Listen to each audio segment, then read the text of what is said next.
Good morning. Myself Rishi Kasani.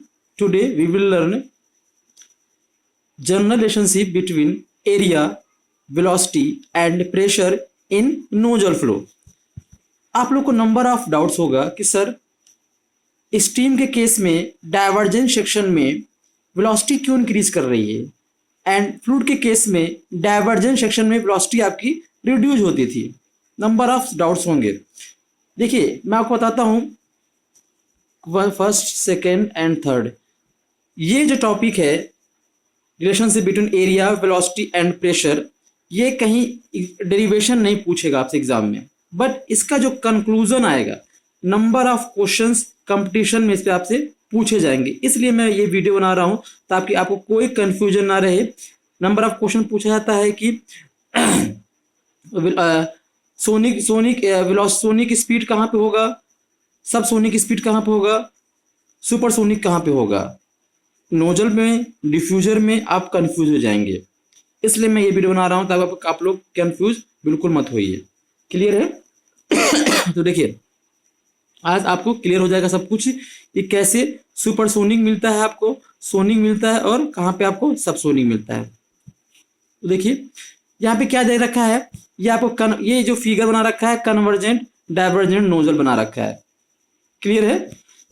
इस case में दिखा रखा है स्टीम एंटर कर रहा है इस पॉइंट से और स्टीम एग्जिट कर रहा है इस पॉइंट से। प्रेशर एंड स्पेसिफिक वॉल्यूम आपको यहाँ दे रखा है, प्रेशर पी और वी, और यहाँ पे आपका पी और वी, और यहाँ पे क्या रखा है P plus del P, V plus del V यहाँ पे दे रखा है। ओके, कार्टेशियन कोऑर्डिनेट में ये बनाया गया है। क्लियर है? तो देखिए in figure a nozzle in which a steady and an isentropic flow is taking place. Let us consider two transverse plane section at a distance delta x del x apart, assuming that the nozzle is running full and velocity is uniform across any section. Clear है? Using continuity equation, हमको पता है ये equation continuity equation m equal to A C upon V, ये specific volume है V. Okay, यहाँ से value का इसको पूरा सॉल्व करेंगे, ये वैल्यू यहाँ से सॉल्व करेंगे तो हमको यहाँ पे आएगा एक इक्वेशन आएगा d A upon a plus d c del d A upon a plus d c upon c minus d v upon v. Since the flow is isentropic show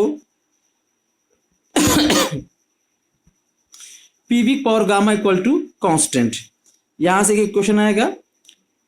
okay, देखिए इसको पूरा देखिएगा आप लोग, क्योंकि ये डेरिवेशन मैं आपको समझा नहीं रहा हूं क्योंकि कोई खास ये डेरिवेशन का एग्जाम में नहीं आता, बट इसका कंक्लूजन एग्जाम में आता है, इसलिए आपको बता रहा हूं। ओके, राइटिंग देखो यहाँ पे लिखा है C S for the sonic velocity at pressure P and specific volume V, we get sonic velocity is given by C S square equal to gamma R T gamma P V in case. उसका ये question आएगा। Final जो equation आपका आएगा exam में पूछेगा आपसे, final equation आपका ये है। ओके, ये इक्वेशन ये आपका बहुत ज्यादा इंपॉर्टेंट, देखिएगा क्या रखा है, the ratio of velocity C to local sonic velocity C is known as Mach number. C upon C S equal to Mach number. Jet velocity हम लोग मैक नंबर से ही निकालते हैं and is denoted by capital M. Okay, तो यहां देखिए equation क्या आया, D A upon A equal to 1 upon gamma D P upon P bracket में 1 minus M square upon M square. Clear है? तो देखिए यहां पे तीन चीज हैं, यहां पे क्या क्या दे रखा है। First is D A upon A, first point. Second thing is dp upon p, okay, and third is bracket में आपका जो लिखा है 1 minus M square upon M square. यहाँ पे तीन चीज आप ध्यान रखिएगा। तो देखिए तीन केस है यहाँ पे बनेगा। फर्स्ट केस देखिए एसिलेटेड फ्लो, फर्स्ट केस के acylated flow dp upon p negative bracket में नोजल लिखा हुआ है, pressure decreases along the flow direction along the fluid है। हम ये मान, अभी हम कुछ नहीं पता है कि हमको अभी कुछ भी नहीं पता है कि शेप कैसा है, कन्वर्जेंट शेप है या डाइवर्जेंट शेप है या थ्रो, हमें कुछ नहीं पता। हमको इतना केवल पता है in flow of, in direction of flow, in direction of flow अगर यहाँ पे P1 है और यहाँ पे P2 है तो क्या होगा, P2 is very very less than P1।